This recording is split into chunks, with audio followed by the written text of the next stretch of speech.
Во судница полна само со новинари, судот условно ги осуди двајцата инспектори и командирот од Кучани кои пишувале прекршоци за непостоечката фирма на газата на дискотеката Пулс за злоупотреба на службената положба.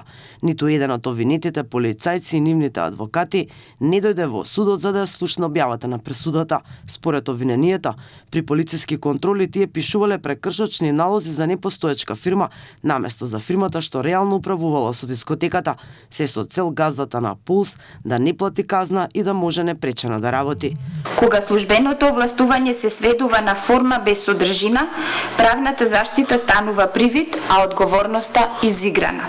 Површното извршување на службената должност создава впечаток дека некои субјекти се недопирливи и се надвор од дофатот на законот, а во правна држава тоа не смее да постои. Ова е само еден од трите одвоени судски предмети против полициски службеници поврзани со Пулс.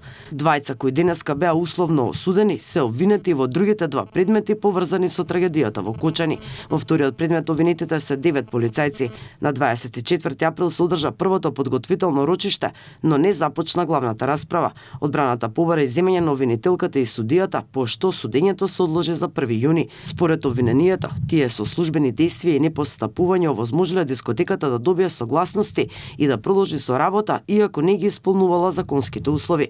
Во третиот предмет обвинети се 13 полицајци и командири кои за време на трагедијата вршеле полициска контрола во Пулс. Тие се товарат за тешки дела против општата сигурност. Обвинителството тврди дека тие не презеле мерки за безбедност и не била спречена употребата на пиротехниката. Во најголемиот предмет за Кочанската трагедија која се суди во импровизираната судница во Идризово, веќе се сослушаа над 60 сведоци. Минатото рочиште сведочаа вештаци од судска медицина. Според нив речиси сите жртви се задушиле од јаглерод моноксид. Ова судење почна во октомври и засега важи за еден од најобимните судски предмети во последните 10 години.